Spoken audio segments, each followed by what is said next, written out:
What up, New York Giant Nation? It is your boy Mac, the Giants fan, and this is my super dope co-host, Adam Costas. Y'all know what time it is. It's Howdy. time for the real deal NFC East Round-Up. Punch that intro. Castro.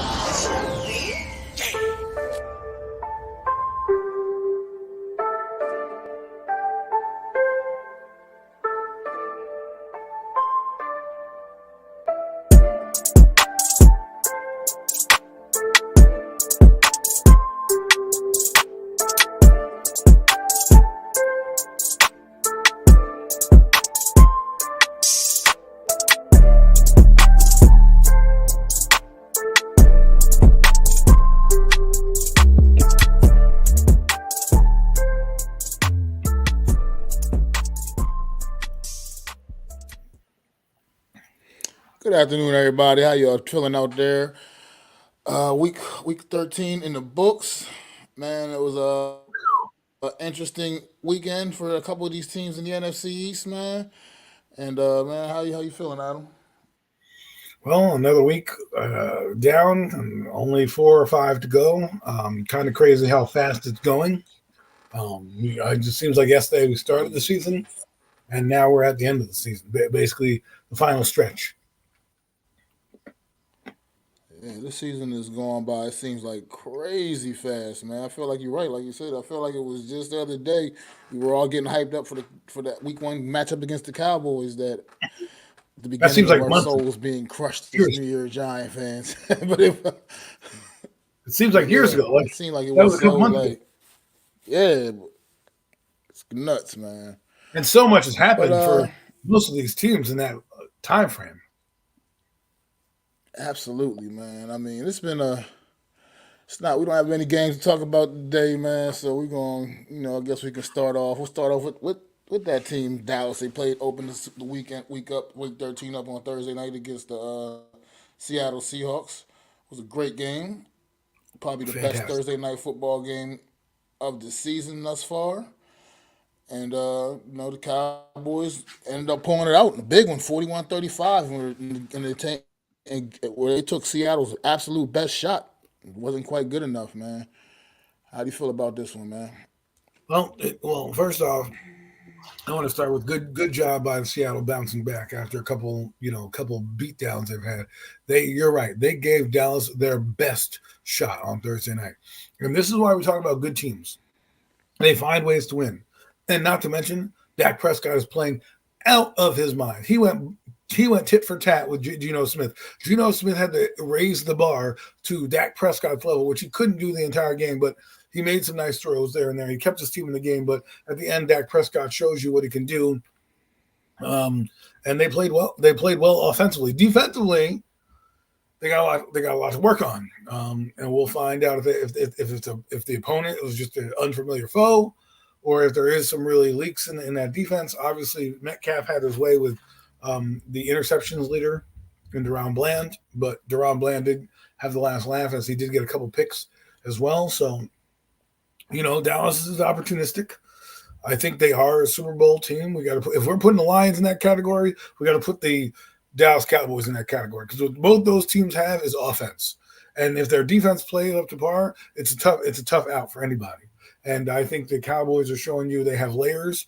They had some special teams stuff going on. They played, I wouldn't say complete game, but offensively they did well. Defense came through when they needed to. Micah Parsons with a big quarterback pressure at the end of the game that helped solidify the win.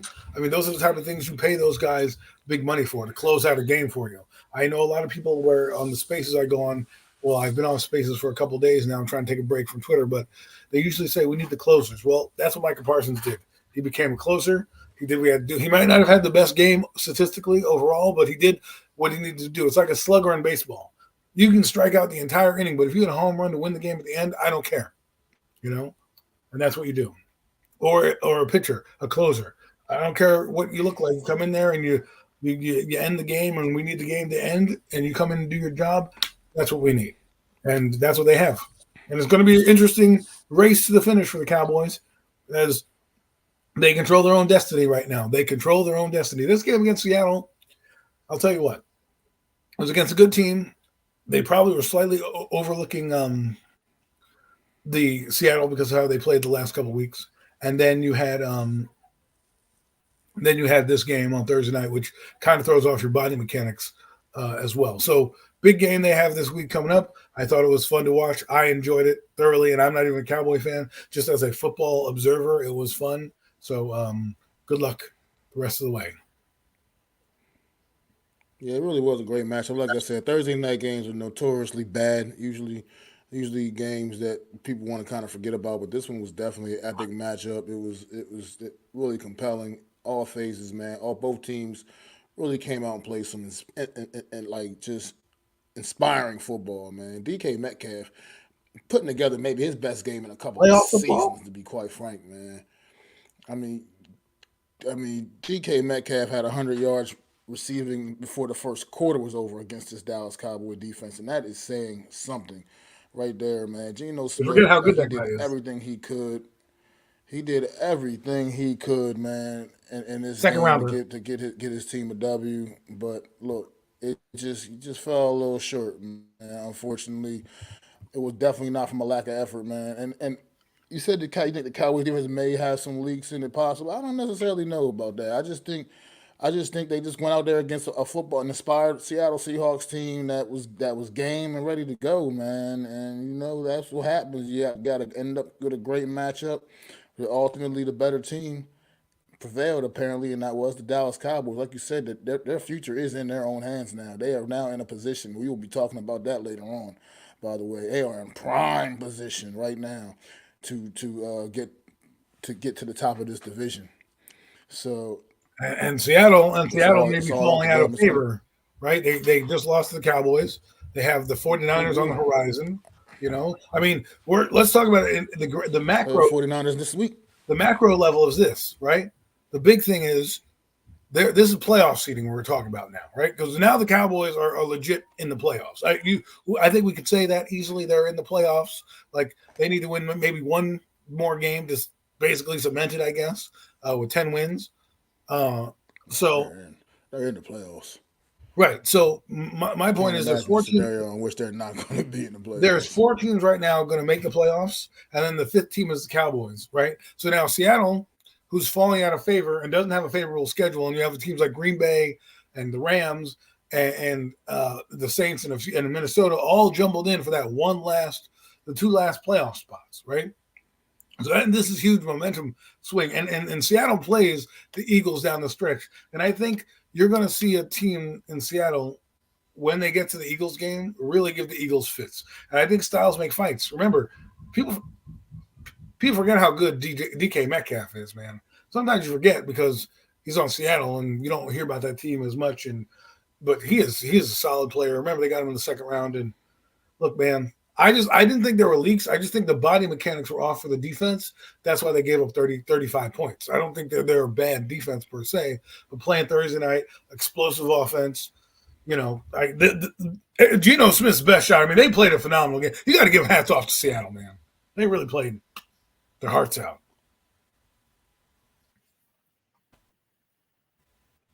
Do we Like I consider said, great how performance all across the board for both teams. Like I said, this by far like the best Thursday. I mean, to me, not even close.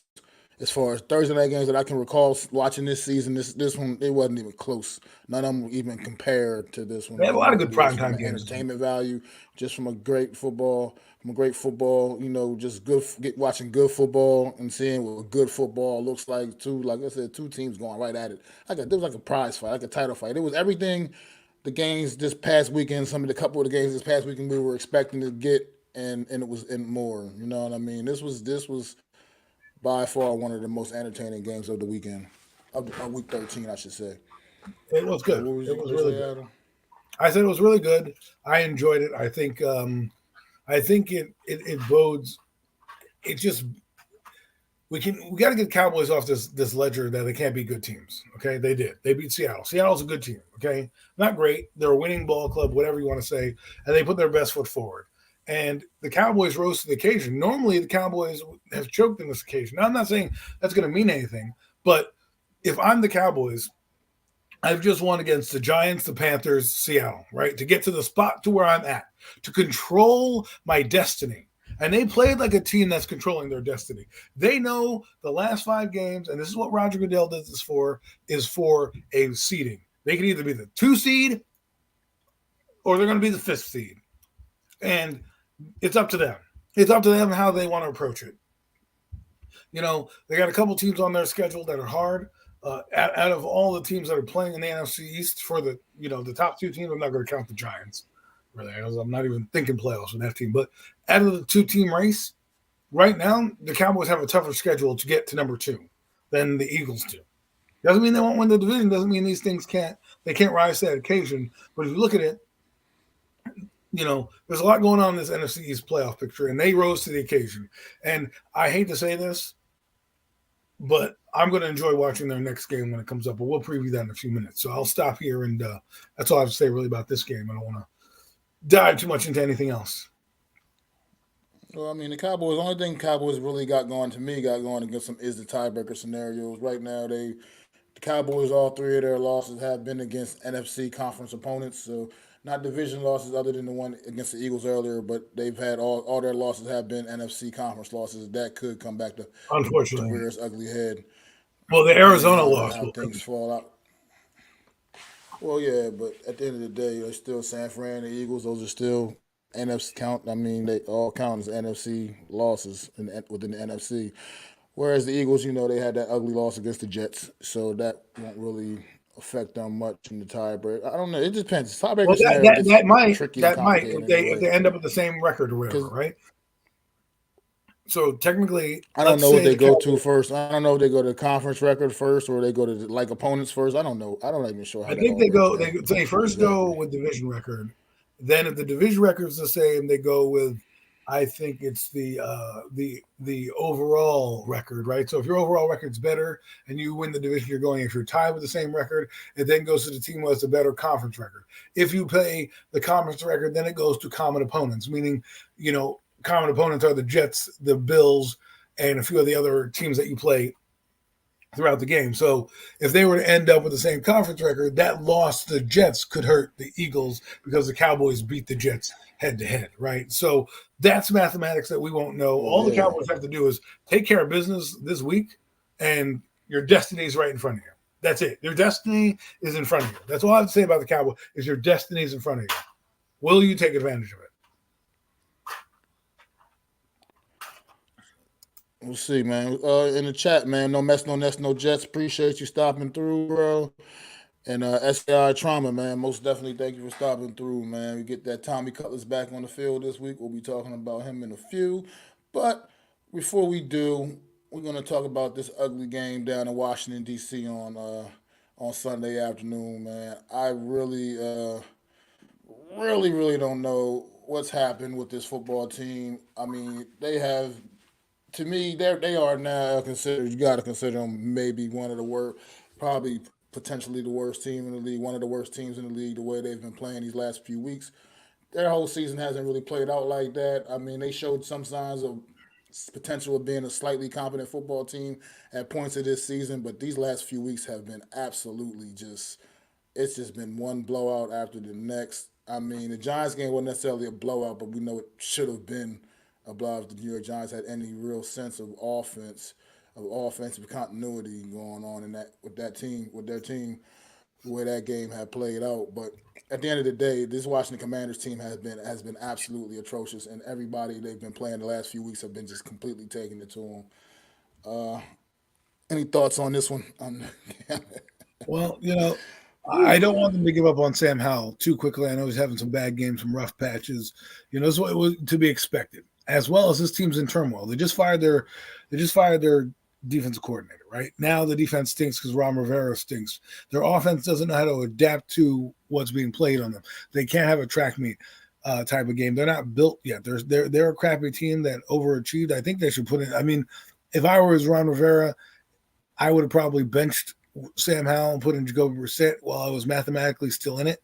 Try to see if I can get a spark with Jacoby. After the 3 interception game, the 6 turnover game, the next game I would have probably came out and tried to give Well, this was Miami. I probably would have tried that game against Miami to see if Brissett's got anything. Because to me, it's like, I know you want to see Sam Howell, but sometimes benching a kid doesn't mean you're going with somebody else. You just bench him. Say he's playing badly.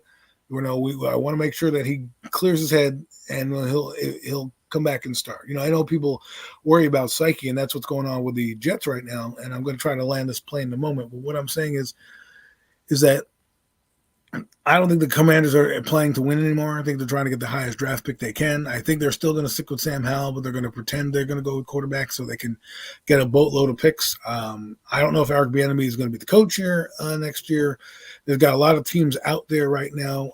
You got 5 weeks, and I don't think they're going to win a game. But let's be honest, Miami, if you watched Hard Knocks, this Miami team, they're a special defense. They need to play okay defense. That's all they need to do. They need to be like the Indianapolis Colts of the year they went to the Super Bowl in 2006 when they won, where that team outscored you, and then all they did was have their pass rushers attack you. They just got JPP. They have Bradley Chubb. They have Vic Fangio's type of defense. They got some of their defensive backs back, right, and Jalen Ramsey. So they're playing a little bit better uptick. If I'm them, you got to keep it rolling. And the Commanders, we knew that they were doing this, man. They got rid of both their pass rushers. They traded for that. Their defense was putrid with those guys, putrid without those guys. And I just think you're going to see this in the next 5 weeks. It sucks because we beat them, so they're going to get a higher draft pick than us whenever. We probably might end up with a similar record. I think they might win a game or two here. It's not saying you can't, but they got to find themselves. And, I want to believe that Sam Howell is just going through some growing pains. The problem I have with development of quarterbacks these days is we're impatient. We want a guy to be good, right? Immediately. But if he's not good, we throw him out. But if we don't give him time, we don't get to see him develop. I say you need to give a guy 3 years, right, to see what he did. That's it. If he's not good after year 3, you need to start to move on from a guy. This is Sam Howell's second year, and it's his first year starting. And he's rookie. He didn't get to sit like Jordan Love did, I mean, it's tough. We throw young quarterbacks out there on bad football teams that still aren't set up and ready to go. It can be tough unless they're like those special guys like a CJ Stroud. You know what I mean? We have to be patient. They obviously don't fall off, don't grow on trees. Guys like that, talent like that. I mean, Sam Howell's a 5th-round pick, obviously for a reason. And but I don't necessarily want to put so much. Like I said, I've really had issues with the way this Washington team has run their offense in general. Like I said, a lot of pressure had been put on Sam Howell throughout the season, and to me, pressure that shouldn't be put on a young quarterback, especially when you have some competent weapons around him. You use these other guys and let them all flourish together, and let the quarterback grow and let the confidence grow. I'm not like like I say, you're taking this guy, you're dropping him back 40 plus times a game. He's getting sacked like crazy. I mean, this was kind of bound to happen in a sense. It seemed like with the way this Washington team is, the way they've been playing football all season long, man. Sam Howell put together some nice games, some nice performances. Well, but obviously you said there's been those duds and those clunkers in there too, So I wouldn't necessarily say it's time to give up on Sam Howell by no means, because I think he's done enough positive things to deserve another good look, and potentially another opportunity going forward into next season. But they really got to do some soul searching in Washington and really figure out an identity for this football team and really figure out what they want to do. There's my boy Dion coming in with the tiebreaker scenario.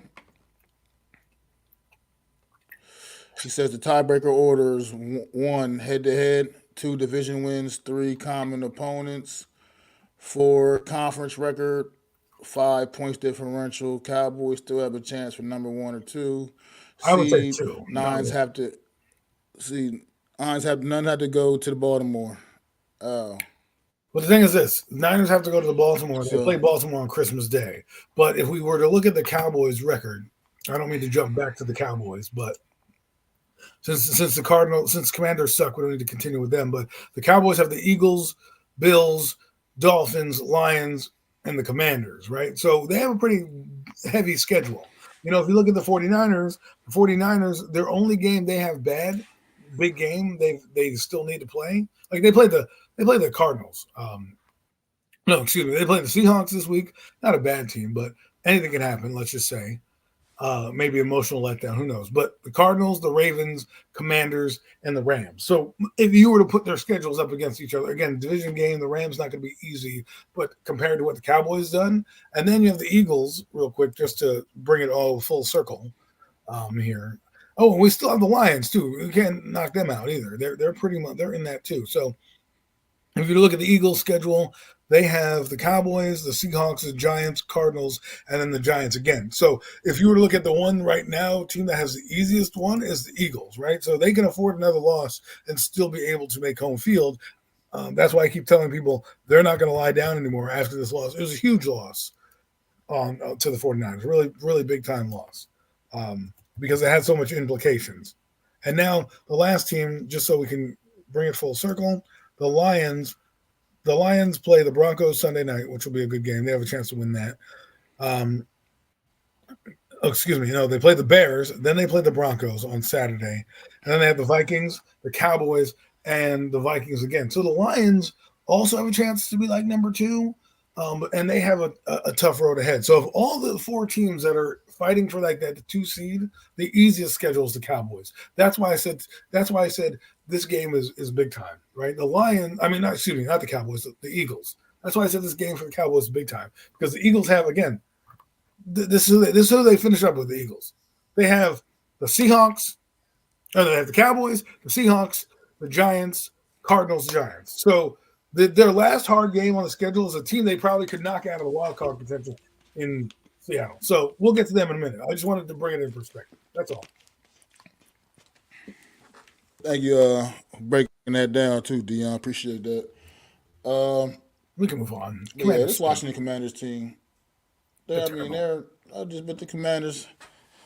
This team is a team that, like I said, they showed a few flashes of like I said, of turning the corner this earlier in the year, and then things just kind of just fell off. Things kind of just fell off the call it, man, a little bit for them, and they've now have regressed to a team that's looking like a bottom 2 or 3 team in this league right now. I mean, as much as I've been giving the Giants shit all season, I was saying there's no team worse than them, even despite the records. The wheels fell off the bus. The Giants kind of.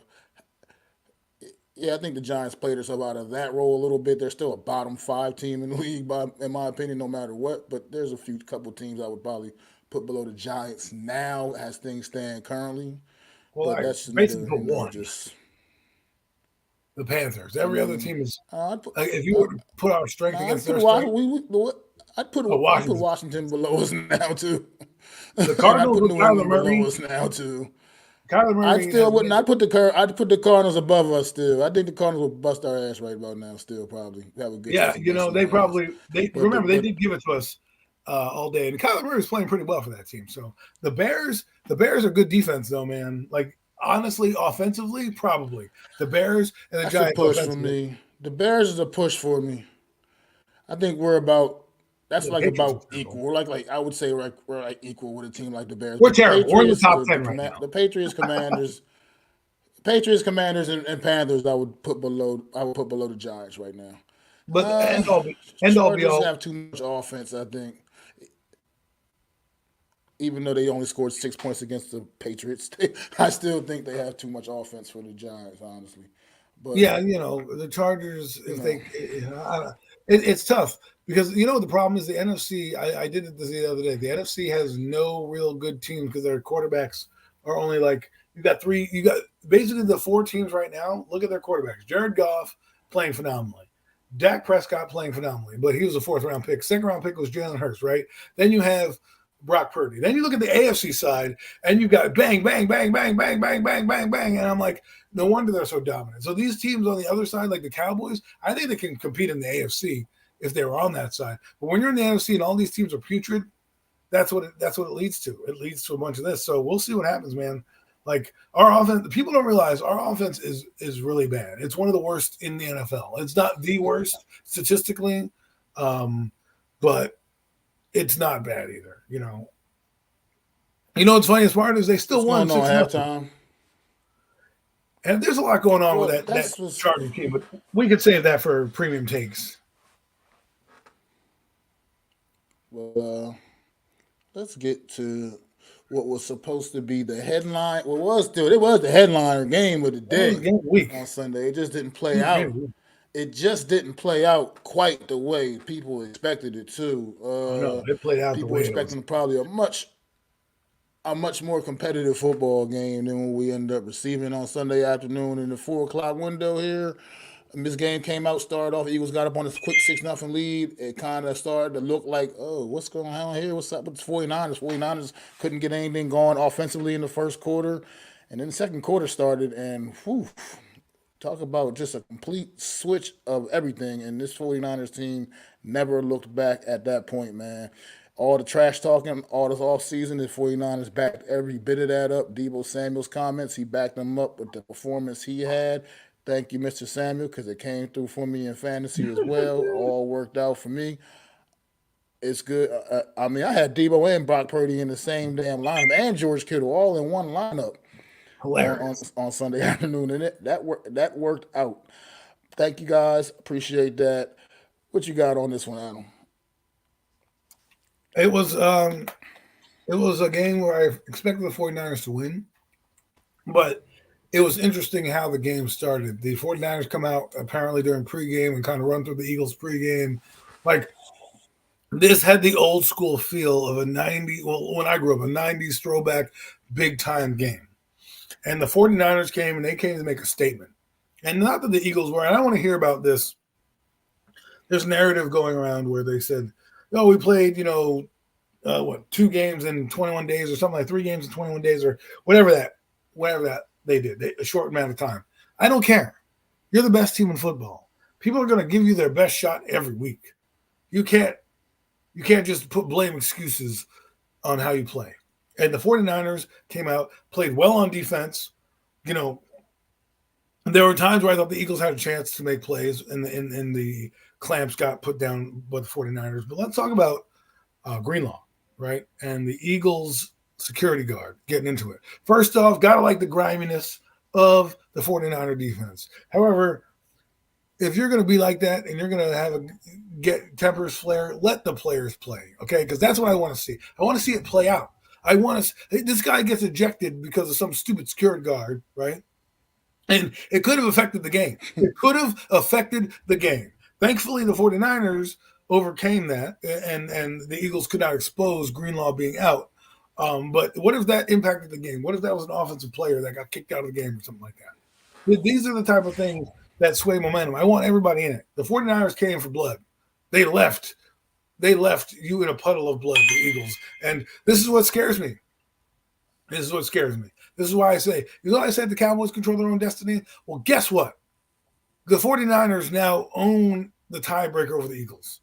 So now the Eagles have to play almost perfect football. Almost have to play perfect. Well, yeah, and the Cowboys. But I don't think the 49ers are worried about the Cowboys in the same way they are the Eagles. Because at the end of the day, the highest that the Cowboys can get is the 2 seed if the 49ers end up number 1. So it's not like they can't do that. But what I'm saying is the Eagles have to play at their best because the 49ers can damn near win out. We already went over their schedule. They have one. I mean, I guess Seattle is tough and the Rams a tough game at the end of the year. But we're talking about the Ravens are the last hard game. The Eagles, you have to get through these next 2 weeks. If you lose to the Cowboys, right, you can't lose another game. You can't afford to lose another game. And then, so I could see the Eagles doing that. I could see the Eagles dropping either this one's the Cowboys or Seattle because Seattle at that time would probably be playing for their season, right? I could see them dropping one of those 2 games and having to play the entire way through because the 49ers are on a mission right now. They came in and they said, you think you're the top dog? We should have been in that Super Bowl. We got it taken away from us. Let's go. And the Eagles, God bless them, couldn't stop them on defense, had no answer for them on defense. Like, they did not tackle a thing. Deebo Samuel's still running right now. And I know a lot of people don't want to give Brock Purdy credit for playing quarterback, but I'll say this. For the passes he did make, he put them right on the money because those guys were able to run after catch, and that's what you want your quarterback to do. It may not be 50 yards downfield. But if you can put the ball in a guy's hands and he can continue to run and doesn't have to stop and only has to use his hands or a motion like that, and then the momentum is carrying him, that allows you to break tackles and have big plays. So Brock Purdy played an excellent game as well, showed them what they would have been with you in the playoffs. And I have to say this right now, it's the 49ers seed to lose. Basically, what I'm saying is it's their number one spot to lose. If they go out and they play mistake-free football the entire way, they'll be the number one seed. I guarantee that. If they slip up, which I don't think they will be. The problem won't be anything less than 2, maybe only 2 because no one else can catch them. Maybe 3 if the Lions somehow win out as well. But destiny is in your hands. As for the Eagles, got to play better. I think they were exposed a little bit on the both sides of football, actually. Both sides of football. They've been living and dying this season with the way they've been winning football games, and this is obviously not a kind of team you could go up there against and do that against and think you're just going to come back in the fourth quarter against. This just wasn't that kind of team. This is a team like that's ferocious. The 49ers, great on both sides of the football. And, I mean, you look at Deebo Samuel, man. Take a guy like Deebo Samuel. I think he doesn't get enough credit for being the guy. I think he is the wide receiver, man. He's not the best wide receiver in the league by no means, but at the end of the day, when it comes to that yak yardage, getting that yards after the catch, no one does it better than Deebo Samuel. Deebo Samuel once he gets that ball in his hand, he's like converts to a running back all of a sudden, man. He's fast, he's big, he's strong. I mean, his name is Debo, goddammit. His name is Debo. You know what I mean? That's how he's out there on that field playing, man. Out there Deboing these Bulls, man. Debo. All off season, man, you hear these Eagle fans and talking, it wouldn't have mattered if Brock Purdy was out there. We was going to still bust their ass anyway. Well, Brock Purdy was out there on the Sunday, and the game did start off a little slow for him. But once things started heating up, that was it, man. And we don't know if that would have been the result back in January. But at the end of the day, try to be so dismissive now, like he wouldn't have made any impact on that game or had any kind of difference in that game. Is that he just proved all you Eagle fans that were saying that nonsense. He proved you all wrong. He went out there and 4 touchdown passes against this Philadelphia Eagle defense. I mean, absolutely tremendous performance by this young man. And yeah, I get it. Like you saying, the short passes, his receivers do a lot of the work, do a lot of healing. But he's like you said, he's putting the ball on the money, giving them the opportunity to do that, and that's part of that's part of everything too, man. That's the main part of being quarterback. Well, Eagles have not beaten Seahawks in Seattle since 2008. It is a trend up there once every few years, and that is a long trip after coming back from Texas. Well, I would say this: the Eagles played a physical game. They got beat up on Sunday. They have another team that's going to come in and be physical, who already knows who knows how to beat you. Who knows how to beat you? Remember that win streak that we were talking about? If the Dallas Cowboys win that game and Dak doesn't step out, let's hypothetically say that, right? Eagles are probably now at the fifth spot, right? So this game here, you're coming back from a game where they weren't that good. They look like they couldn't master anything. And I'm not saying the Cowboys defense is anything like the 49ers. 49ers are playing whatever. They've got 11 all-pros or something like that, 7 all-pros in the back end of their defense, like something absurd, more than any team in the league on defense alone. So we're talking about, we're not Pro Bowlers, we're talking all pro players. That means the highest of the highs, right? First teamers too, right? And not to mention they added one in Chase Young, who's changed that whole defense up, right? The back end is playing pretty well with Tre'Davious Ward and a few of these other guys out there. And I just think right now the Eagles, they're a good team and they're going to be a good team.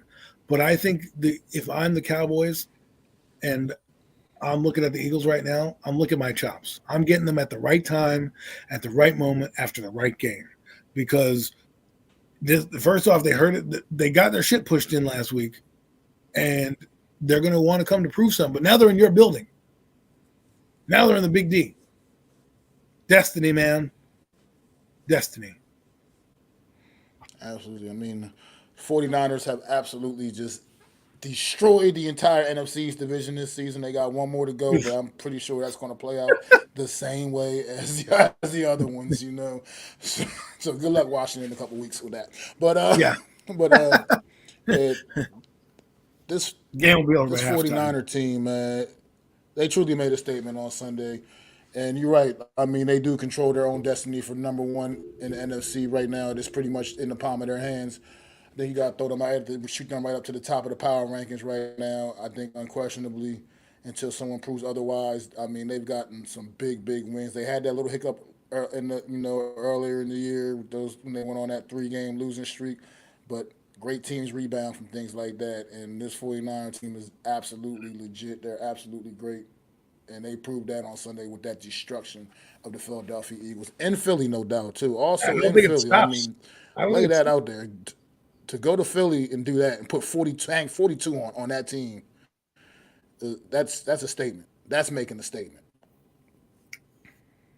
and that's why I You said you believe don't think it stops. no. What I don't think it's. I don't think what I mean is like the 49ers look like they were coming together, right? And like people say, down the stretch of the is when you start to see we got 5 games left. The playoffs are looming. They are in the background. Seeding is now going to start to happen. We know the top 4 teams are basically making it. Top 4. When I say top 4 teams, I don't look at Atlanta as a top 4 team. Okay, they just happen to be. They're my 5th team because of a No, wild card team, right? To me, like I'm not when I even say that. top 4, right? Well, you know what I mean. Like when I say top, I know what you're saying, bro. when I say top 4 teams, I'm talking Cowboys, Eagles, 49ers, and Lions, right? Like that's what I mean. Like the Cowboys end up, let's say that Cowboys, Eagles end up as the 5th seed, right? And they got to go to on the road in a playoff game after winning like 11 Play or the 12 games. Falcons. Meanwhile, Atlanta, who may not even win 11 games, who may get into 8 and 9, hypothetically speaking, are going to be able to host a home playoff game. Like, what are we doing here? This is what I this. If you're going to change the playoff format to 7 teams, and it doesn't matter about the first team gets the home field bye, then what does it matter where the seedings are? It should be at that point it's the next best record, right? If you have a better record than the seed that you're playing, it should go okay. The Eagles are 1, then the 49ers are 2, the Lions and Agreed. Cowboys finished okay. Whoever finished 3, bang, Seeding. 4, 5, right? And then the The teams only after the thing top. Sorry. I was gonna say the only thing winning your division should guarantee you is it should Playoff only spot. guarantee you a playoff spot. Period. You Yes. should not be Yes. guaranteed a home game. You should not be hosting a game like last year. Dallas had to go through it last year. Had to go to Tampa Bay. Tampa Tampa Bay. Bay had Right. what a lose. Did they have a losing record? They had a Yeah, they losing were 8 and record, 9. and they had Dallas. And Dallas had to go. Dallas had to go there and play in the playoffs, and they just blew them the hell up. Blew them the Well, hell that's away. when Because they have Seattle. a Remember, Seattle significantly hosted that better game against football New team. Orleans. Well, see, remember Yeah, when? well, See, that I one worked understand, out. Seattle ended up winning that game. but That was the but one. but that's what But and I understand it. I understand why they do it. But to me, what's the point of having a record? Why not just keep the record in the division? Because if the division guarantees you a spot, why am I going to get 11 wins? All I got to do is win 6 games. If I go 6-0, I'm in the playoffs, right? You know what I mean? Like, what are we talking about here? So if you change it up, I believe one people would care about would play to the last game of the year. If you don't want any, if Roger Goodell doesn't want people lying down, that's what you do. You say, fuck it, we're going to change this up. Division win gets you a guaranteed playoff spot. Guaranteed playoff, not a home game, but depending on your record, guaranteed playoff spot. Then it goes by who has the best record, and then we'll go back and break tiebreakers as we go, right? And yeah, people are going to argue, well, the schedule here, the schedule there. Well, listen, if you've earned 12 wins, you shouldn't have to go on the road. I'm sorry, you earned it. Just because the team's back into the playoffs, exactly. yeah, sure they earned it and they won Just because enough the games. team, no, just because the team won their sorry ass division, shouldn't guarantee them. Like I said, winning the division does have to mean something. So Right? it Yeah. should guarantee you the playoff spot, but it should not guarantee you that home game. You should not be hosting a team that is better than you, a team that played their ass off all season to have a better record than you. You should not be hosting that team just because you won your sorry ass division. And we've all been through. I mean, the NFC East a couple of years ago when it was really bad, and Washington got to host the Tampa Bay Buccaneers They in that game, lost. which ended up being a good game and all, but still, Washington had no business hosting that football game. They won a Right. very pathetic NFC East division that year, and They they should. had no business hosting the eventual Super Bowl champions They in the deserve to be wild in the card round. playoffs, That though. was absolutely ridiculous. They deserve to be in the playoffs because Like they I won the said, winning division your last division year. has to count for something. Right. Yeah, it Because has I to get it. count for Right? something. Winning your division has to count for something. But at the end of the day, you shouldn't be guaranteed a home game if you're a bad team. You just If I should. You were just shouldn't be. if I were to write a letter to But Roger Goodell right go now, ahead. because one of these two teams is going to end up the fifth seed, whether it's the Eagles or the Cowboys. One of them will. And this game that they're playing on Sunday that is going to determine that fact. That fact is going to be either the first, second, or the fifth seed, right? And to me, if I'm the Cowboys and I just lost to the Eagles on the last second field goal, or I'm the Eagles and vice versa, I shouldn't have to then go to fucking Atlanta and play in a stadium when this team was 8-9 because they won their fucking division.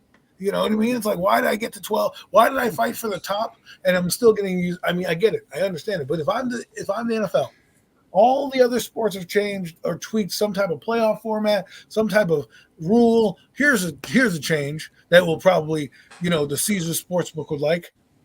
Change the playoff format. Say, hey, you know what? Win your division guarantees you a playoff berth. That's it. Win your division guarantees you a playoff berth. And then guess what happens? The play probably goes up. You're gonna at least see the better teams get featured because now they get to play a home game, right? And away you go. Absolutely, man. Like, I mean, so big. Even if you win your division and you end up being the damn seventh seed because your record indicates that's where you belong, then that's just Right. what it is. You still Right. got your playoff spot, but you're You're not still hosting division anybody champ. because you don't deserve to host any fucking body. Right. Yeah, you You're don't still deserve to division host champ. anybody. But one more quick thing before we get off this the Eagles completely off the Eagles right quick. You said you haven't been on Twitter at all. I don't know if you've been on Twitter at all today. You seen David Carr's comments? I've stayed off Twitter because it's a toxic place to be, and yeah, I feel like I feel better, refreshed. I've been watching a lot more Law and Order than hanging out on TikTok or So you don't Twitter. know about you don't know what David Carr suggests the Eagles do?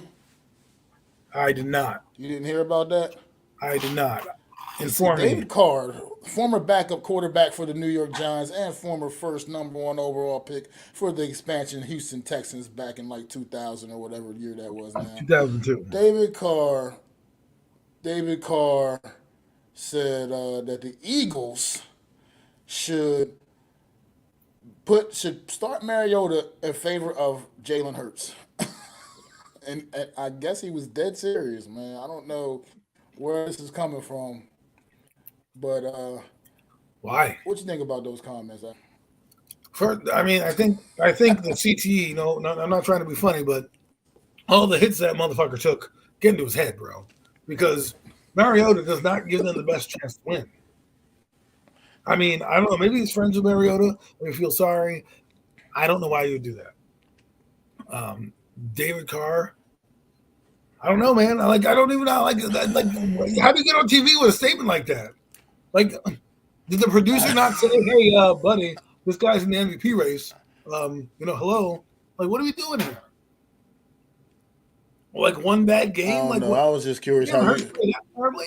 curious about your feelings about those things. I was just been it's been kind of the buzz on Twitter most of the day, most of the afternoon. I was curious.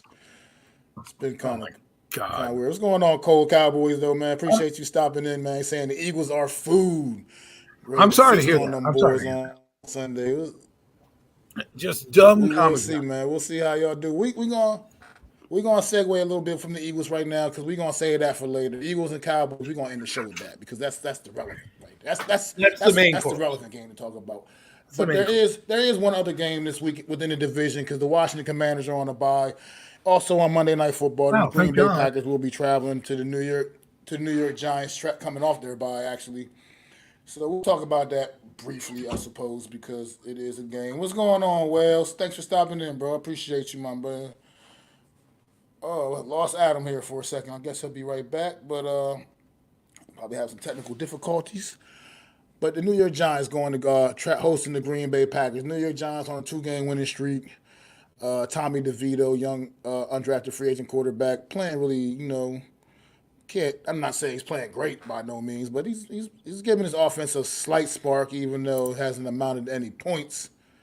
Hasn't amounted to points, but he's giving his offense a slight spark, and uh, and the team seem to kind of get behind him. So I don't know. So the team seemed to be getting behind him. He's got the nod to get the start this week over Tyrod Taylor, who was apparently kind of apparently back ready for action. Tyrod did not take that news very well. Kind of feeling some type of way, feeling like he thought he was going to get that spot back.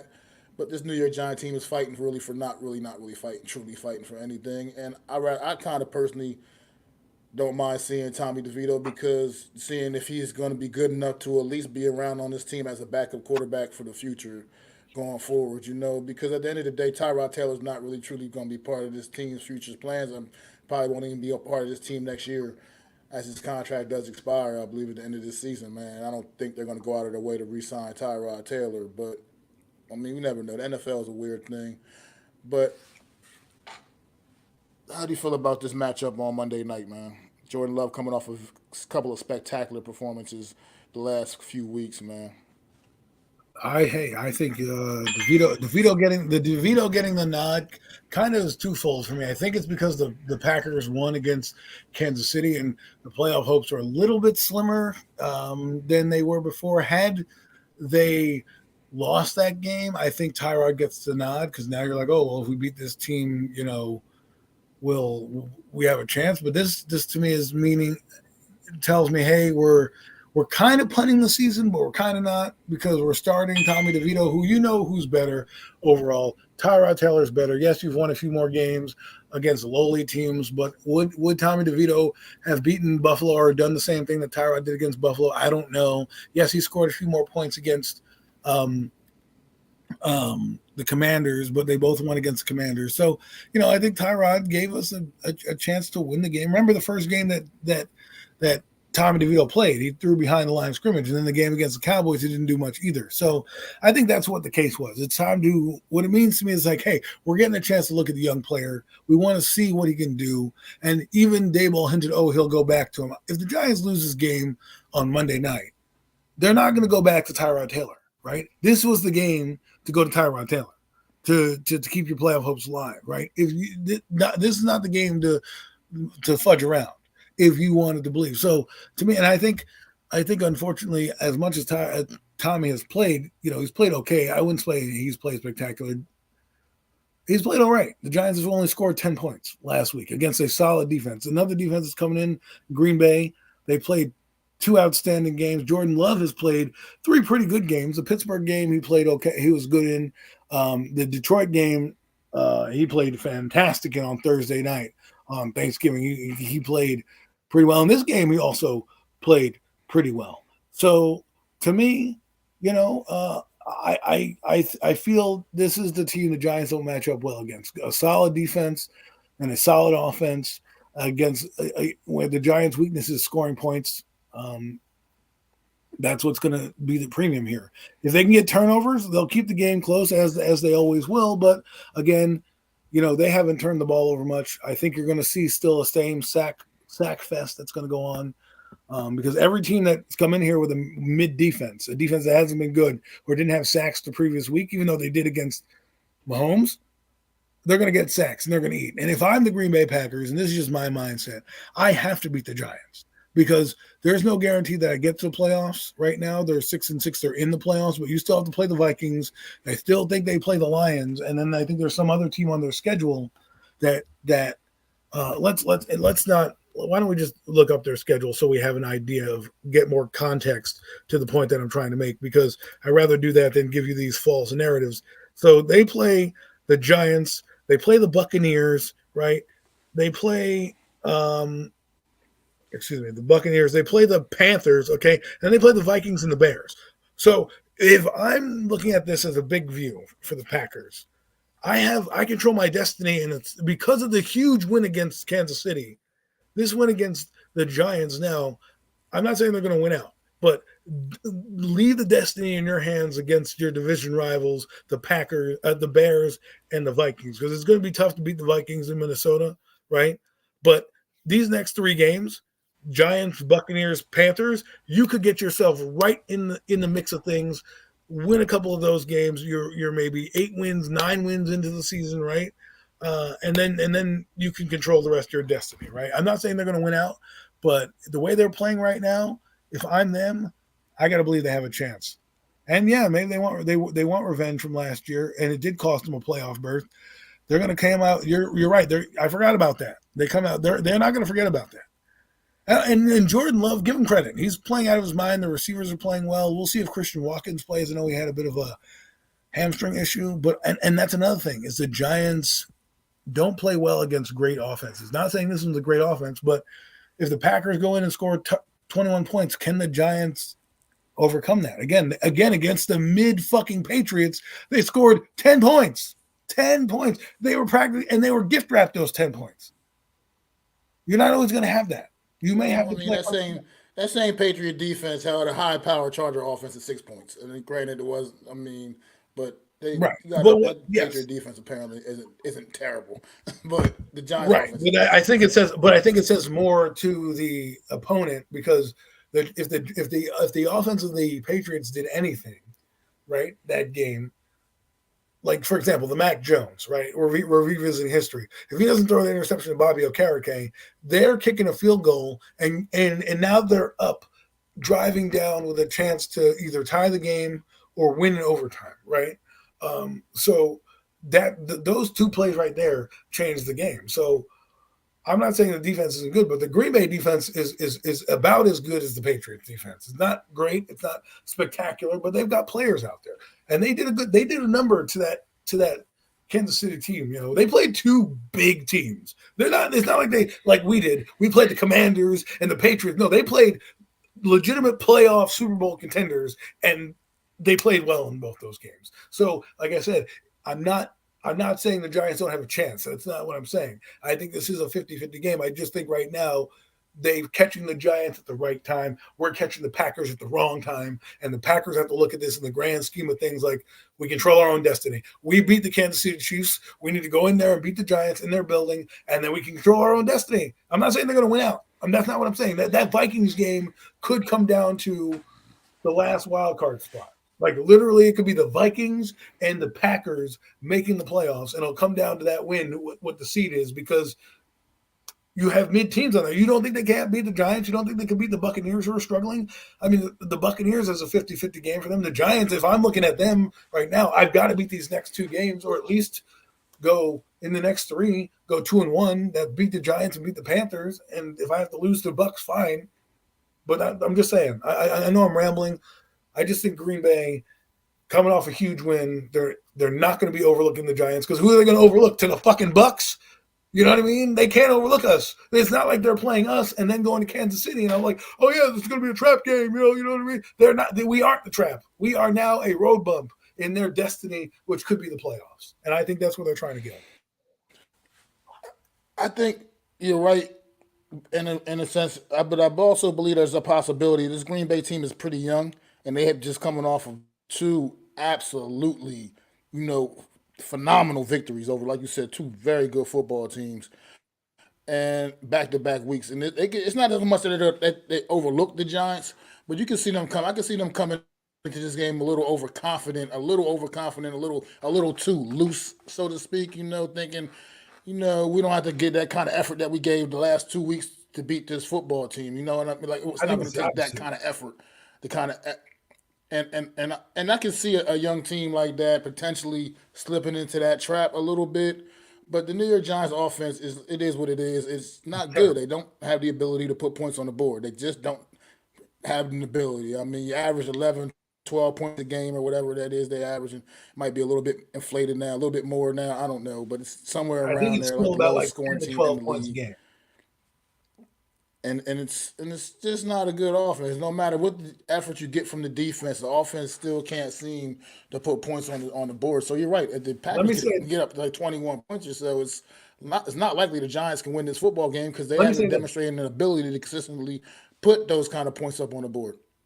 Dexter Lawrence not playing last week hurt. Yeah. If Dexter Lawrence not playing last week hurt. If he doesn't play this week again, what did the Packers do pretty well? They run the football with AJ Dillon. That guy had guys bouncing off. Linebackers were bouncing off that guy. They run the football well. I expect a heavy dose of the run. I think that's how they're going to beat us. They're going to play ball control, score points, and they can play right into the Giants' hands, meaning they're not going to worry about the Giants scoring. Just go down, get your touchdowns, get your field goal, get up by a touchdown or two, and just let them come to you. Because the Giants, what are the Giants don't have Darren Waller on offense. They don't have Evan Neal on offense, right? The teams are not worried about the Giants going deep or doing anything. They're just trying to stop Barkley. If I stop Barkley, we win the game. That's exactly what the Patriots did, and that's exactly what the Commanders did. Now, the Commanders had the 6 interceptions. That didn't help. The New England had the 3 turnovers plus an inept offense. That didn't help. The Packers don't have an inept offense. They're going – to me, I don't know if they're going to come in too eager. I think they smell blood in the water, and I think that's what they're going to start to do. I think they're going to start to play better because they have a chance. This is me. If I'm Matt LaFleur, I'm walking in there to the meeting room, and I go, look what we got in the schedule. Go out and earn your chance to get there. Be there. Because Jordan Love is playing a phenomenal game. I don't expect him to turn the ball over the same way Bailey Zappi did. So I think the Giants have a chance to do something. I think that what the Packers lack right now is a dominant tight end. They lost Musgrave. That is hurting them. It damn near hurt them last week, but I think they're going to run the football. I think I think they have just enough offense to beat the Giants, and the Giants haven't done anything. I mean, as much as Tommy DeVito has been a good story, he hasn't really lit the world on fire in terms of like great performances. Like he had an okay game against the Jets. He played okay not the Jets. Did he play against the Jets? Yeah, the Jets. He had an okay game against the Raiders after he went down. He lost that game. The Cowboys, he was putrid in. Okay, the Commanders game, it was back and forth. He would take 2 steps forward and go 1 step back, right? And then last week he wasn't really that great either. The Giants scored on short fields. They didn't really drive the length of the field. I was not impressed with their offense. So that's what scares me. Is a team like the Packers can score points. They showed you they're having confidence coming in. They just played two teams that are Super Bowl and playoff. They played the Super Bowl champs and they played the Lions. I don't expect them to turn around and go, oh, we're gonna lay down for the Giants. I expect them to go, we just beat those teams. No, it's not about laying down. It's about them coming in with that overconfidence a little bit, saying we just played against 2 great football teams. We just beat 2 great football teams. And this team here, it's not that they're looking past the Giants. It's just that they're not taking them that seriously. You know what I'm saying? Like as far as like we don't feel like it's not gonna take the kind of effort, which it wouldn't take the kind of effort to beat us as it took to beat the Lions or to beat the Kansas City Chiefs. But I think they could like I said, a young team could kind of fall victim to that potentially. And the Giants going to need everything they can get on their side because if you just put these 2 teams together, put these 2 teams face to face, obviously the Packers are the better football team. I mean, it is what it is. So it's just right now, the Giants' defense is going to have to come up big in this one. Jordan Love's still a young quarterback in his league. He has played. He's played his best football of his career these last few games, these last few weeks. He's really putting some good things on tape, on film. I take my hat off to him. I give him that. But overall, all season, he still hasn't been super consistent all season. But he has put together some really good football these last few weeks, and I got to admit that straight up. And but maybe Wink's defense can kind of trip this guy up a little bit too, because Wink's defense is also not exactly it's not exactly something for young quarterbacks can just go out there and just necessarily dissect. Not the young guys anyway necessarily dissect. So it's going to come down to the New York Giants defense in this one. The New York Giants' only chance is the defense continuing to play at the level that they've been playing at, and that's really going to be the only chance because we all, like you said, we all know what the New York Giants offense is, and we know what it's not going to do, and it's not going to put up big points. It's not going to be explosive. It just is what we did. We'll have to deal with that. But as long as this defense can go out there and continue to play at the level they've been playing at, I think it does give this team a chance. That being said, not if they play I'm that not run. really gonna. I'm not. Well, I'm not I'm not willing to go out there. I'm not. They turn the ball over. If they can continue to create turnovers the way they've been creating turnovers, which I think with this the amount that they've been getting their last few games, it's got to be amongst the league. I guess amongst the league, high in the last few weeks for sure. It has to be. There's been so many turnovers. They've been great. If they can continue to turn the ball, turn this team over like they've been doing the other teams, it's no matter even with their inability, with their ineffectiveness against with the run defense. I mean, sometimes those turnovers can be backbreakers, man. And this New York Giants, if they can create short fields for this offense, which is what they need to do, because obviously the offense does not really have the ability to drive the length of the field, then you just never know. I mean, like you said, but I right now, if I had to pick a winner right now, right now, based off the way Green Bay's been playing the last couple of weeks, I can't think the Giants are gonna go out there and beat them Monday night. I just really can't believe that. What the Packers have been showing the last couple of weeks, they're playing their absolute best football of the season at the right time. So I gotta give them credit where credit is due, man. I mean, so but as long as if this defense can like I said play the way they've been playing, I think that you got Giants do have a puncher's chance in this one, man.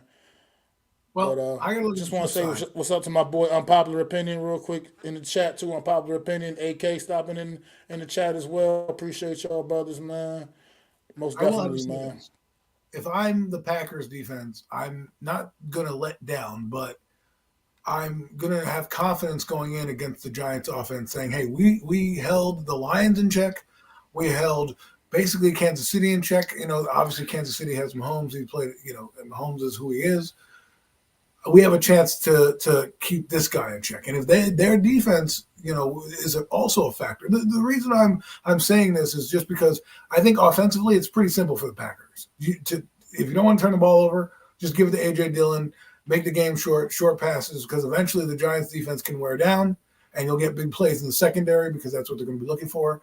And then defensively, I think the Packers have enough to not only create pressure on the quarterback, but enough to not be overwhelmed necessarily by Tommy DeVito. They shouldn't go in here. I'm not saying be overconfident, but they should be like, all right, this offense we can be confident with, that we can match up well. And I think Green Bay has a lot of matchup problems that don't fit our strengths. We don't stop the run, and we're not playing good offense in terms of the pass game. Right, and they do a pretty decent job at stopping it. Actually, the one area that they didn't do a good job against was Pacheco in that game. They still won, but if they keep Barkley in check, we're done. We have no shot. If they do what the Patriots did and line 8-9 guys in the box, and we're getting tackles for losses, plays right into the Packers' hands. Plays right into their hands. Well, the difference is we just don't have receivers they feel that they're probably going to need to feel to have that feel the respect. You know what I mean? So they probably are going to load that box up on Barkley, and they're not going to make it easier. Barkley is the guy right now that they got circled in their while they're You're right. practicing. You're right. That's who they're game planning against. They're game planning against Saquon Barkley because they don't. Who else do you have to game plan against in the Giants offense? Truthfully, there's Right. absolutely I no. mean, They're not game planning against Tommy DeVito. They're not game planning for any of our fucking receivers. It's so Saquon that's why Barkley I'm is their nervous. main focus of practice and has been all week. That's who they are circling and making sure he does not wreck the game for them. And We have too much you drama. also never know what can happen with him. We have too much drama. We have it has been, Like, I but feel that's like been there's the whole every week season. there's something new. Every week, oh, we're starting this guy. This guy hates this guy. This guy stinks. Eventually, that drama catches up to you, man. And I think we're at the time right now where I don't think they're going to lie down, but I just think the Packers, and maybe I'm a part biased because I want us to kind of be in that top 10 range, but I also am looking at it with my eyes, and my eyes are telling me like, we can't play like we played against the Patriots and expect to beat this Packers team. We just can't.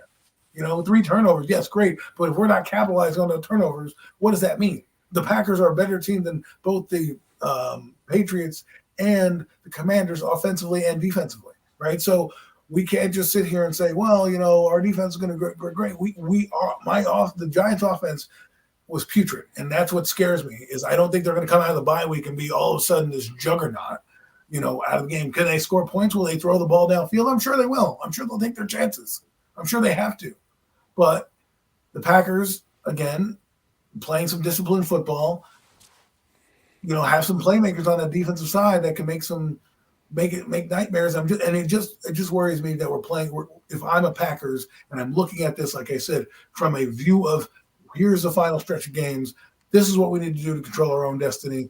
I'm sure they're looking at they can win every game, but at the same time, get to the playoffs. I think they're going to be motivated. I think they're going to come out and to land this plane. I just don't think the Giants have enough offensively to beat this team. And I think the Packers, come in and win a game, 27-20, 27, 2013, something like that. They beat us by a touchdown or two just because, once they get up, they won't have to do much, right? Because offensively, they'll grind it out, and then defensively, they'll put us under siege. So I think it doesn't favor the Giants. Let's hope I'm wrong. Well, I don't really want to be wrong. I want them to lose, but let's see what happens.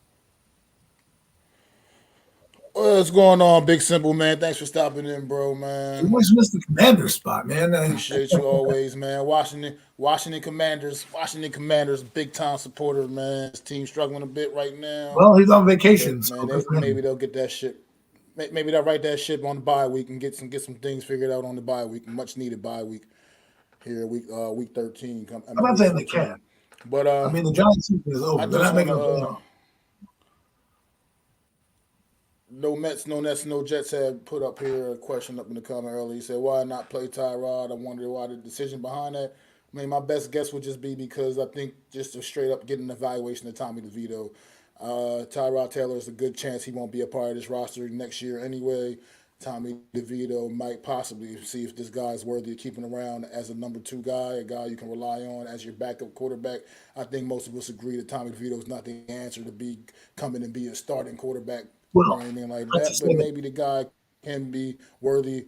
Maybe he can be worthy of being that backup guy. And as you know, having a reliable backup is very important in this league, as you see all the amount of quarterbacks going down this year. So my only thing is just to get an evaluation of Tommy DeVito. I think, honestly, I don't think it's necessarily a slap in the face of Tyrod Taylor. I think you kind of know what Tyrod Taylor is. He's been a veteran. He's a veteran in this league. He's been around for many, many years. And I think that there's not really much more. You don't really need to see anything with Tyrod Taylor. You know what you're getting in Tyrod Taylor. It is what you're getting a pretty reliable backup quarterback, a good, solid number 2 guy. But he's not a number 1 guy by any means. It's not like you need to see Tyrod Taylor to see if he'll be the guy going forward or anything like that. So I think it's just getting an evaluation of Tommy DeVito, man, honestly, just to see what this kid is made of. The evaluation is not for 2026, but to me, it's twofold. I think he's the hot hand, right? All that stuff. But I also kind of believe they're not trying to win, quote unquote, because we already know who the starter was and should have been since Daniel's out. Tyrod was paid money to be here, to be the starting quarterback if our quarterback went down. So, putting Tommy DeVito in, it allows you to see if he's going to be able to make it to training camp next year. I'm not even going to say he's going to make the roster next year. You know what I'm saying? I'm going to say that this is an audition for him to be on the team for next year going into next season. Because, again, he's a UDFA. He is playing at a decent level. But if you're going to draft a quarterback next year, which I think they do, and my guy is Jaden Daniels, and I stand by what I see, and I like him. And if there's another guy there, I draft him. And then you go in with Daniel Jones. So those 2 guys are probably going to be there. And you probably have Tommy, let's put it this way. Tommy DeVito should not be stopping you from drafting a quarterback at the end of the day. This, to me, is an audition for him to be on the team next year to come into camp and compete. And if he happens to compete next year, great. But he puts tape out there and he can go maybe get traded at the end of next season through waivers when we have, let's say, Jaden Daniels and Daniel Jones here, put him through waivers and get a draft pick for him later. That's what I see Tommy DeVito as. He shouldn't be considered more than a 2. But if you're thinking Tommy DeVito is number 2, then that means you think he's a spot starter, which means you're not going to draft a quarterback next year. You're just going to roll with Tommy DeVito and then bring in Daniel Jones. I think you should still put resources into the position. I think a guy like Jaden Daniels would fit this system perfectly. He does exactly what you want. If you let me put it this way, folks, if you like what Daniel Jones could do, right, as a quarterback, not between his ears, but as a quarterback, his traits and his assets and his ability, then you're going to love Jaden Daniels because he's a better version of that. And I think that's what they're looking for. A guy who's mobile, out of the backfield, can change the game on a dime with his legs, but also can throw the deep ball. And he's going to blow up the combine. And if I'm the Giants, I don't worry about wins or losses. That's why I'm putting in Tommy DeVito, which I think is the right move because I don't need to see Tyrod Taylor. No need to see him anymore. Put in this guy. I also do believe it is a white flag move, meaning, hey, we're not really caring about wins or losses right here. If we win with Tommy DeVito, great. If we don't, because once the Eagles lost to the 49ers, there's no chance in hell the Giants are winning all 5 of their games. They're not. Okay. Once the 49ers beat Philadelphia, I knew our season was officially over. There's 2 losses right there. No way those two, and I think they're going to lose one more out of these next 3 games, whether it's the Packers, the Saints, or the Rams. The next 3 opponents, they're probably dropping one of those games. So I believe it is a white flag move because again, you know it's coming up. You know these teams are pretty good. You know what your offense is, and if you really wanted to win, Tyrod Taylor, you paid him to come in here and do exactly what we were. If we were 6-6 and in the playoff mix for real, you put Tyrod Taylor in. If we're 4-8, going up against a Packers team that's hot, going up against the Eagles who are definitely not dropping the last game of the year, yes, you go with Tyrod Taylor. And then you can map it and frame it as, hey, we're just looking at him for next year.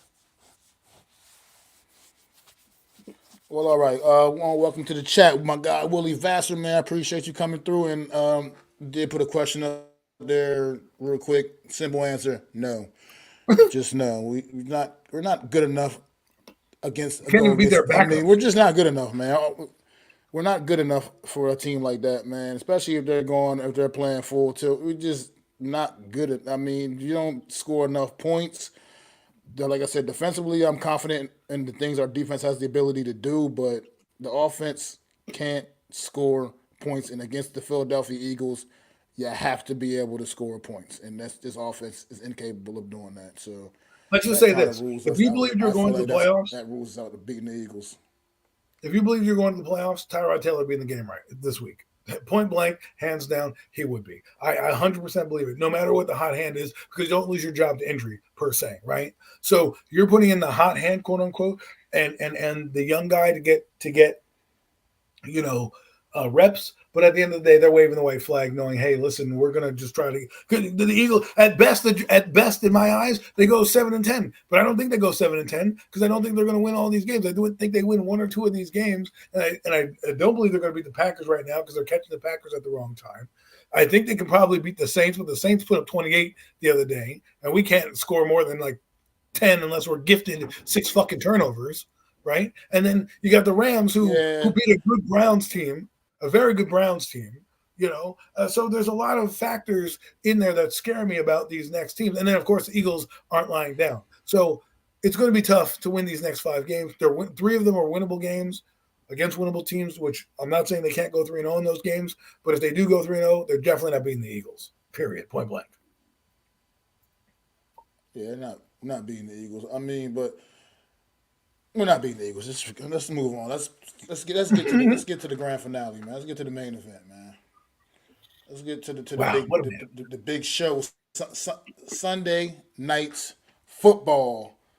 You can't ask for any a better matchup. Week 14, Sunday night football. The winner of this game will be at the top of the mountain in the NFC East division. Dallas, Philly, down in Dallas. They played back about a little over a month ago, I guess it was, and it was a great game then. Dallas came up a little on the short end of the stick in that game in Philly. But this Dallas team is as you see they are just dialing it up. CD Lamb has got they rocking and rolling. Dak Prescott playing like the league MVP, and it's this Dallas team is actually not the same Dallas team the Eagles played back in I guess it was October when they played. Yes. This is not the same this is not the same Dallas team. This Dallas team is playing much more inspired football, and they have been running it up on everybody they've been playing against. I feel like they've scored like 40 points like 2 or 3 weeks straight or something like that. It's been out of control, man. This Dallas football team, man. This Dallas Cowboys. You want to take it away, Adam, man? How you feel about this matchup, this epic Sunday night matchup in the NFC East, man? I am looking forward to it as a football fan. I think it's going to be a big game, and I'm telling you right now, if this game were in Philadelphia, I'd switch it. But this game is in Dallas, and they've been circling this game on the calendar since they left Philadelphia. They looked at it, and I told you, I said to you on this show and Premium Takes as well, I said the December 10th game will be for the division. I said that to you. I said that to everybody, and here we are. Or this weekend's game, right? Is it this weekend? Yes, this weekend's game is the 10th, this Sunday. Right. So this Sunday's game is going to be for the season. The Cowboys win this game, and in my eyes, I don't see them, I don't see them necessarily being the top team, but that might be the springboard they need. That might be the springboard we need. The Cowboys they're just playing really good offense right now. And I know the Eagles, their defenses both gave a lot of points this week. I think the Cowboys are going to have a chance to score points. They're going to look at what the 49ers did, and they're going to try to duplicate it because they've got some speedy wide receivers too. They have Gallup. They have CeeDee Lamb, who's playing out of his mind. They have Brandon Cooks, who's cooking right now. Their offensive line is playing well. And did I mention their quarterback is playing at a level we haven't seen him play at in a while, leads the league in touchdown passes right now and yards. I think he's going to go out and have another game. I think they are angry about the stupidity that cost them the football game last night. Remember, it wasn't like the Eagles dominated. The Cowboys had penalties and inopportune moments. They step out of bounds when they have a go-ahead score, right? So there was, and they were driving at the end of the game to score the touchdown as well. They had some opportunities. Obviously, it didn't work out for them, but in the long run, they had some things, and I think they wanted that game back. Well, now it's their redemption story. Now it is their redemption story.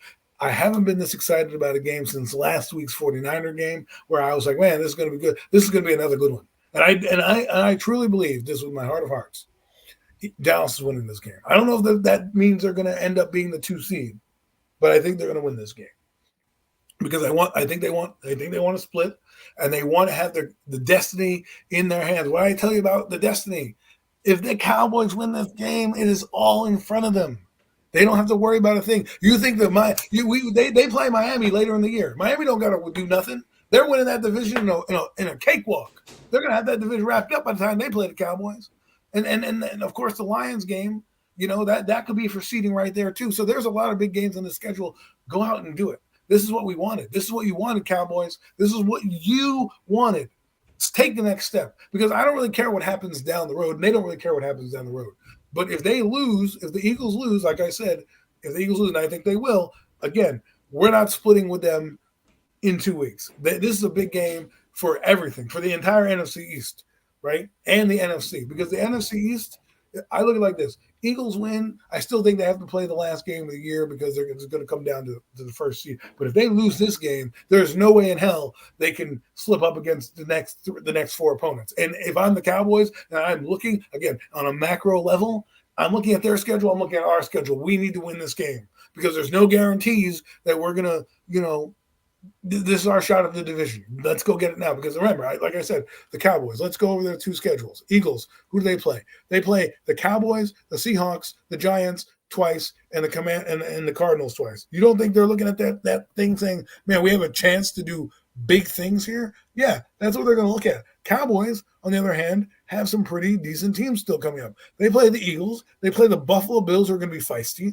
They have the Dolphins, who are running over everyone, and then they play the Lions, and then the Commanders. So your last game of the year is your easy win. So let's just play hypotheticals here. If you beat the Eagles, you get to 10 wins. Then you possibly have 11 against the Commanders. Now you have to split maybe a game against the Lions and the Dolphins to kind of get in that 12-win range to kind of beat flirting with that area. Because I think the winner is going at least 13-4 to be the division winner. That's what I believe, right?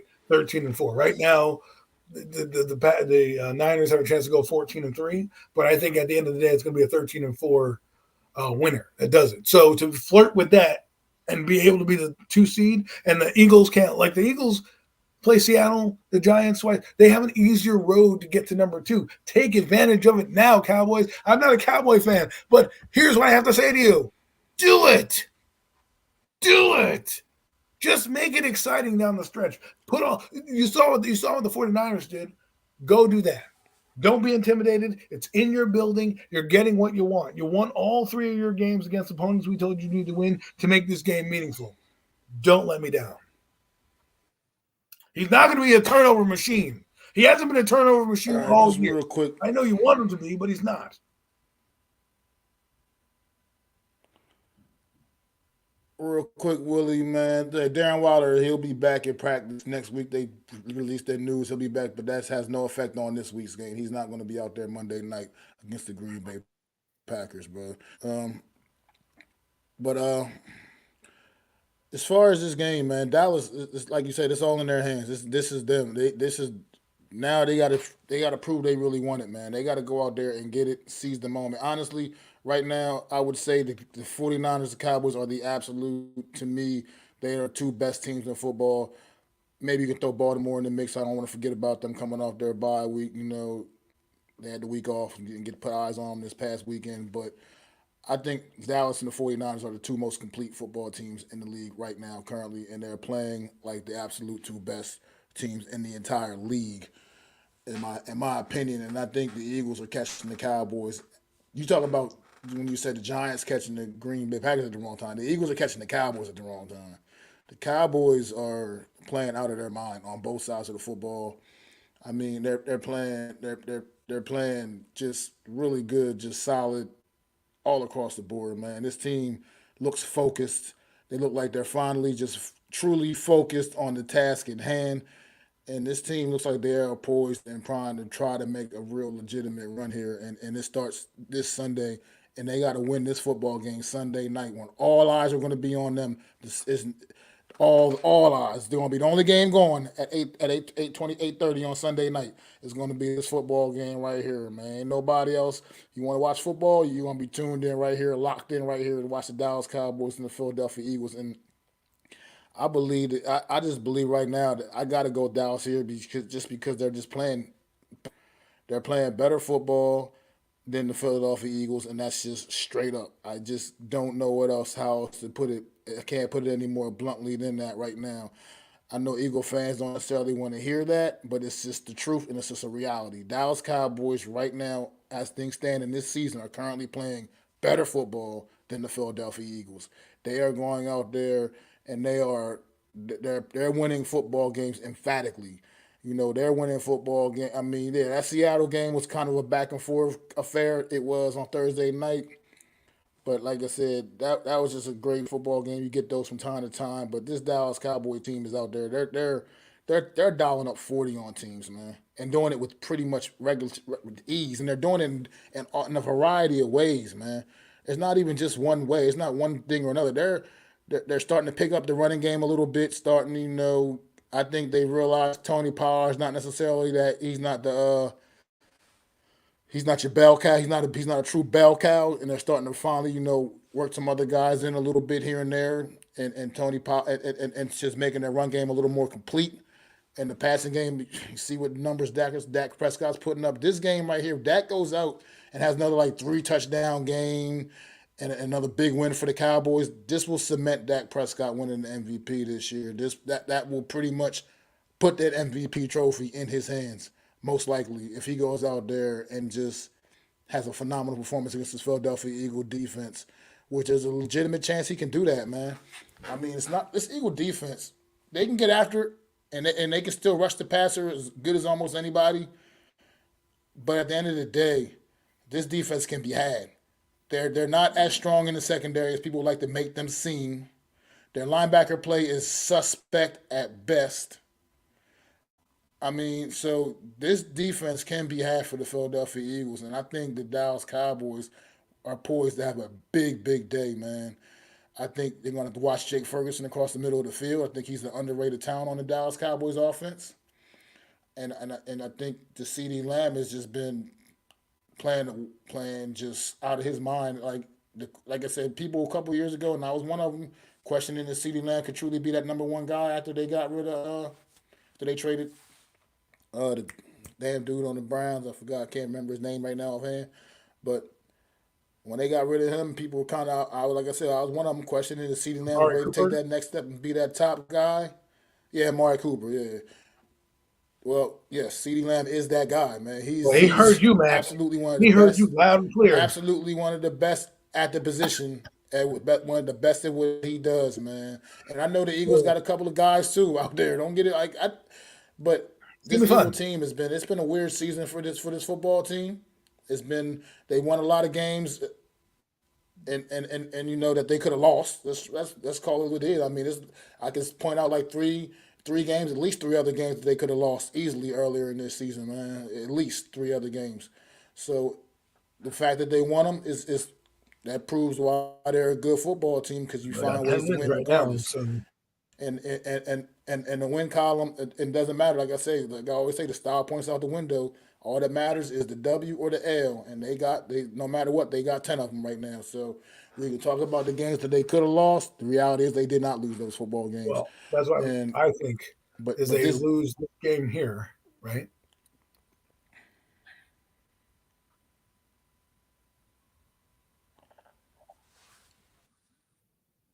I thought you were saying something. I thought you was, the Dallas, but this Dallas Cowboys team, man, they just I don't know. It's something crazy. Just watching this team the last few weeks, man. They're not they're They're rolling loose. people, man. They're out there. They're playing. Like you said, they're playing really loose.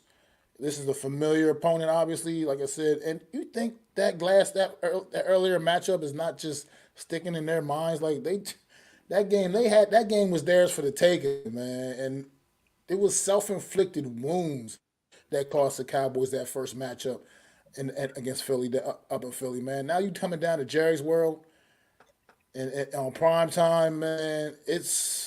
I can see a big night from Michael Parsons on that defense, just absolutely getting after Jalen Hurts, man, keeping the pressure on. And we're gonna find out, man. We're gonna see, man, who wants it, man. This is the cream of the crop in the NFC right here. In the NFC East, I mean, the cream of the crop in the division, man. It's without a doubt. You couldn't ask for a better matchup right now at this point in the season, man. This is what it's all about as a football fan. I know I hate both of these teams, but at the end of the day, you couldn't ask for anything better as a football fan to get to watch this game Sunday night because I'm going to watch every second of it and I'm going to hopefully enjoy every second of it. And I think the Cowboys, man. I think the Cowboys got this one, man. I think I just can't. Right now, I can't go against the Cowboys with the way they've been playing, and especially comparing them right now with the Philadelphia Eagles and the way I've been watching the Eagles play. It's just this is like the San Fran game. Once again, you can't afford to get down against this football team. You can't get down and think you're just going to have some kind of miraculous fourth quarter comeback against the Dallas Cowboys. You can't bet on that. You can't bank on that happening. So the Eagles are going to come out fast if they really want to. If they want to be competitive, they're going to come out fast early and try to jump on the Cowboys, man. And with touchdowns, not field goals. You saw with the two field goals got how far that got them against San Fran on Sunday. Those two field goals ended up meaning absolutely nothing at the end of the day because it just wasn't nearly enough. So Well, they that wanted to hurt come them. out and just really come out and jump on this Dallas Cowboy team if they want to have an opportunity. But I just think Dallas is playing too good right now, and I just can't bet against them. Look, yeah, you couldn't have said it any better. I mean, I'm looking at it like they've had 10 days off. They get the extra long break because the game's on Sunday night. You're coming up against a team that was physically beat up and is going to be physically beat up.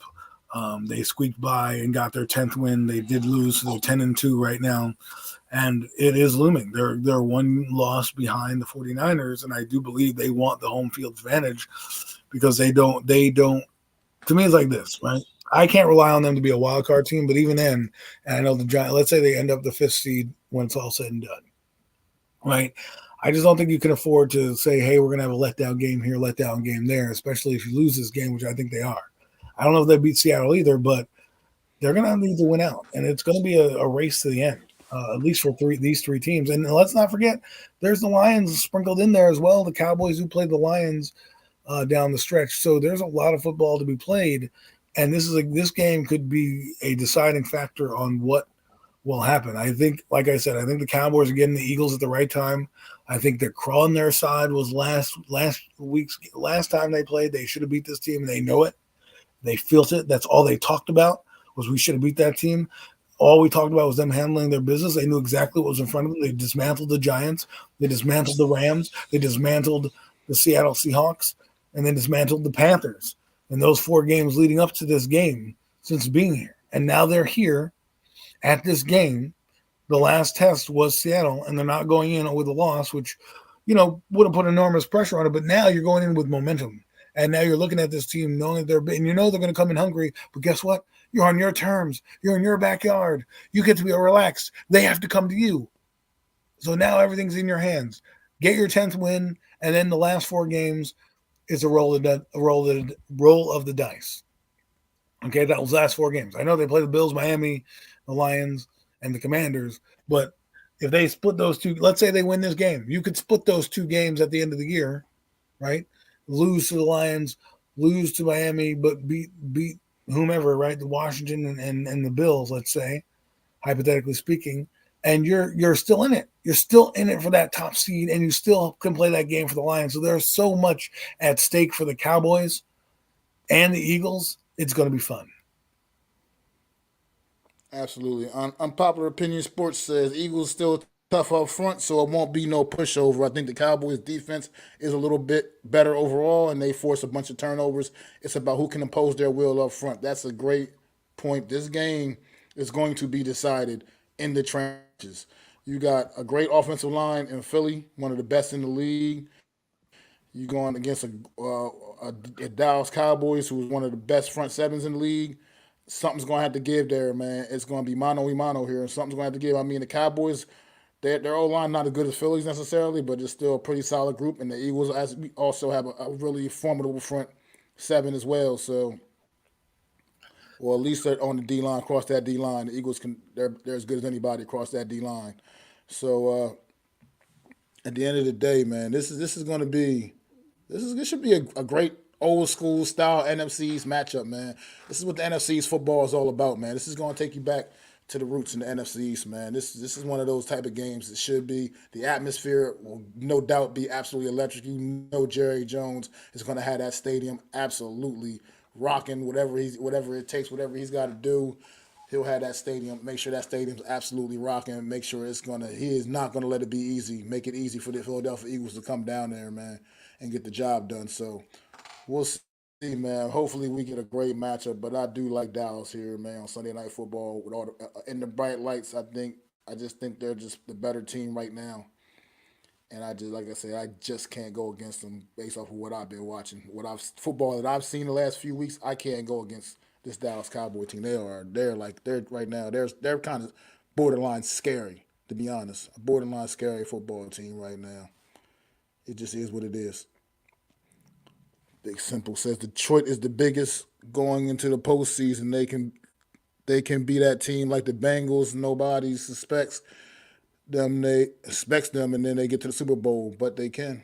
You never know. Detroit offensively, Detroit is can play with anybody. I think Detroit's problem, reason I don't necessarily quite put them up with San Fran, the Eagles, and the Cowboys is just because I think defensively they are pretty challenged. The defense does not.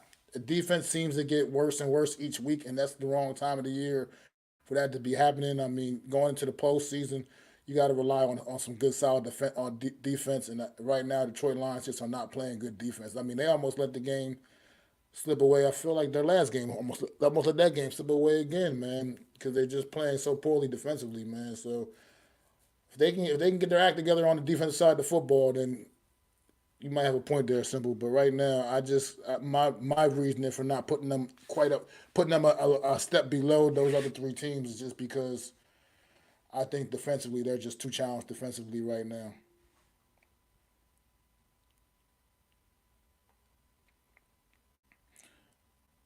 The momentum isn't with Detroit right now. And Adam and Mac, our Texas Coast offense is starting to work. I don't know. I haven't seen any offense for the New York Giants working, brother. I don't know. nothing looks like it works offensively for the New York Giants, but we will see, man. Adam, man, you got any final thoughts before we wrap things up, man?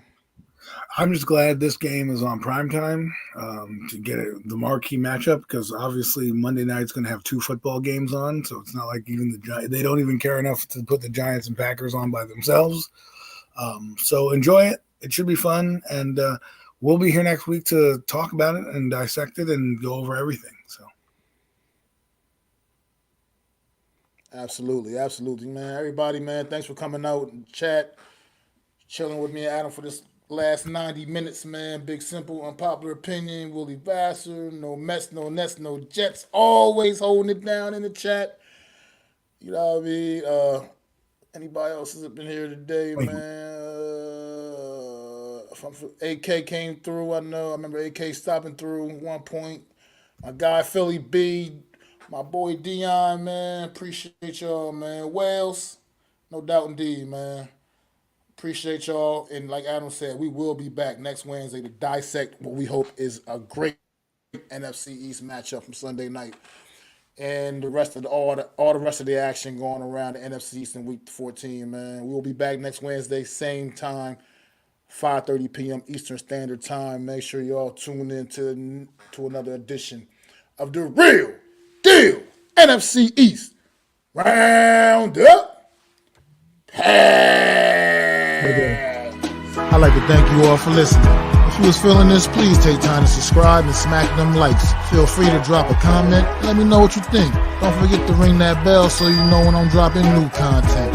It's your boy, Mac the Giants Fan. You can find me on Twitter, YouTube, and Facebook at Mac the Giants Fan. That's MacDa Giants Fan.